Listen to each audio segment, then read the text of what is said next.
when one of the endless changes, that changes everything. There are gods, there are devils, there are angels and demons, but even they, at the end of everything, bow to something older. That's where the endless come in. They are not gods. They are not beings you pray to or bargain with. They are patterns, concepts, laws of the universe given form. And even if the last star in the last galaxy goes dark, the endless will endure. Welcome back to your nerdy show. I'm your host, Spoiler Master. So let's break down who and what they really are, from the 7 siblings that rule existence to the imposters who tried to claim a seat at their eternal table.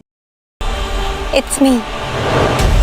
It has been centuries since... Who are the endless? Okay, let's start with the big question. Who are the endless? Well, they're not gods. They're not aliens. They're not even like super evolved beings from some alternate dimension. They're concepts, ideas, eternal forces of the universe that decided to wear faces. The endless are the actual children of 2 cosmic entities, night and time. Yeah, literally the darkness between stars and the ticking of the cosmic clock got together and made 7 kids. No big deal. And these 7 siblings, they each rule over something so fundamental, so baked into the fabric of existence, that even gods have to answer to them. Here's the lineup, from oldest to youngest. Destiny, the guy with the book that tells how everything will go down. Yes, even this video. Death, way more chill and way more kind than you'd expect from someone who ends lives. Dream, the moody goth poet, king of dreams and nightmares. Destruction, he left the family WhatsApp group centuries ago. Desire, seductive, stylish, and chaotic. Also, kind of a troll. Despair, Desire's twin. And, well, she's exactly what her name suggests. Delirium, formerly Delight, but now she's all glitter, chaos, and talking fish. Now here's the wild part. They don't actually need to do anything to make their domains work. Dream doesn't have to manually deliver nightmares every night. Death doesn't personally drag every soul into the afterlife. Destruction doesn't go around blowing stuff up. According to Destruction himself, who, remember, quit the whole gig centuries ago, these forces would just happen with or without them. The endless are more like cosmic witnesses, or curators, or maybe the universe's weirdest, most dysfunctional customer service reps. So why do they even exist? Because patterns. Because the universe likes a little structure, a little drama. And the endless? They're the eternal embodiment of the stuff we can't live without, but also can't control. They're not here to be worshipped. They're not here to save the day. They're just here, always, endlessly, and honestly, that's way scarier than any villain. It is I, Destiny of the Endless, who calls you. Destiny, the oldest. The first of the endless is Destiny, and fittingly, he's the least emotional, a silent figure cloaked in robes, his eyes hidden. Destiny is forever chained to a massive book that contains the past, present, and future. He lives in the Garden of Forking Ways, a labyrinth that represents all the paths life can take. Unlike his siblings, Destiny never really acts. He just exists. He knows everything that will happen, and he accepts it all with cold inevitability. If anyone symbolizes the fatalism at the heart of the Sandman universe, it's him. Death, the kindest. Don't let the goth girl look fool you. Death is the most compassionate and beloved of the endless. She doesn't show up cloaked in terror. She arrives when life ends, and she guides souls gently from one realm to the next. Her realm is never explicitly named, but it's been called the Sunless Lands, or the light at the end of the tunnel. And her sigil is the ankh pendant she always wears. Ironically, Death is the most alive of the siblings, cheerful, grounded, and deeply empathetic. In a universe full of chaos, she provides the only certainty that all things end.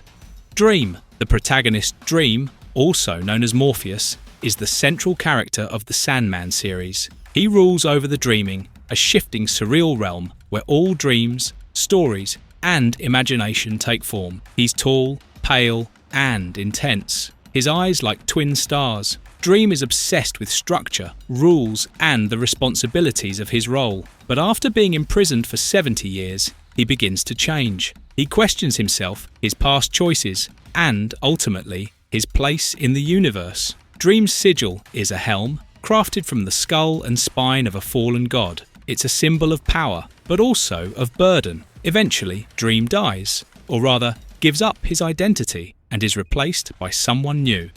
Daniel, the new Dream. After Morpheus sacrifices himself, a new entity takes his place. Daniel Hall, the child of a mortal woman and a dream construct. Daniel is not a separate person. He is Dream, just seen from a different perspective. He has all of Morpheus's memories, but a very different attitude. He's gentler, more open, and far less rigid. Where Morpheus was a king bound by duty, Daniel is a god with curiosity and warmth. The dreaming remains his realm, and the helm remains his sigil, but the spirit inhabiting it is entirely changed. Destruction. The prodigal Destruction walked away. Unlike the rest of his siblings, Destruction chose to abandon his realm and his responsibilities. He saw the future, nuclear weapons, mass extinction, technological horrors, and decided he didn't want to be a part of that cycle anymore. Tall, broad, and red-haired, Destruction was once the warmest and most loving of the Endless. He kept the family together, but when he left, things slowly began to fracture. His realm, the Fulcrum, is now abandoned. No one can enter it. His sigil, a sword, lies forgotten, but Destruction still exists, wandering the world, creating art, and exploring life without power. Desire. The manipulator, Desire, is seductive, cruel, and utterly self-absorbed. They have no fixed gender, appearing in whatever form the onlooker most desires. Desire's realm, the Threshold, is shaped like a giant statue of their own body, and they live inside its heart. Their sigil is a glass heart. They thrive on meddling in mortal lives, and especially love to torment Dream. Desire's actions often result in real suffering, but they rarely show remorse. Of all the Endless, Desire is perhaps the most human, vain, impulsive, and dangerous. Despair, the quiet terror. Desire's twin is Despair, and she is everything her name implies. A small, naked, hook-wielding figure, Despair rules over the grey realm, filled with fog and countless mirrors. Through these mirrors, she watches humans in their most hopeless moments, and sometimes she reaches through. Her sigil is a hooked ring she uses to cut herself in times of stress or emotional collapse. There have been two aspects of Despair. The original was killed. The current Despair is a reincarnation, but just as powerful, just as bleak. Guest of the Endless. Come.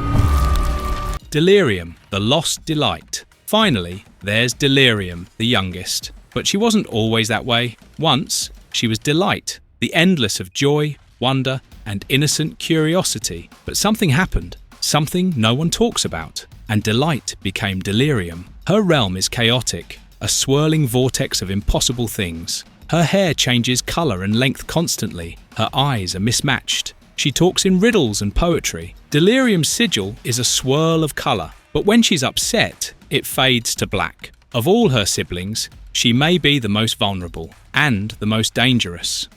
The Dysfunctional Family. The Endless are siblings, but they're far from close. They fight, they judge, they betray. Destiny keeps his distance. Destruction walked away. Desire schemes. Despair watches in silence. Dream is full of pride. And Delirium, well, no one really knows what she's thinking. Only Death seems to have a good relationship with everyone. But even with their dysfunction, they remain bound by blood, by concept, by eternity. They gather when necessary. They mourn when one of their own dies. And deep down, they all understand each other, even if they don't always like each other. Fake Endless, the pretenders. Now that we've met the real Endless, let's talk about the fakes. Those who claim to be one of them, but were ultimately exposed. Dread of the Endless, Echo Echo, was a tragic figure. Once the lover of a killer, she ends up destitute and dies, only to awaken in the dreaming. There, the sentient houses of mystery and secrets manipulate her. They fill her with their power and convince her that she is Dread, the secret eighth Endless, Dream's twin sister, who he banished out of jealousy. She leads a rebellion of nightmares. She even claims the title of Keeper of Mystery and Secrets. But it's all a lie. The houses were using her, whispering a false story into her mind. Eventually, Daniel tells her the truth and offers her compassion instead of destruction. The old dream would have unmade her, but Daniel, the new dream, says, "There's room for you yet."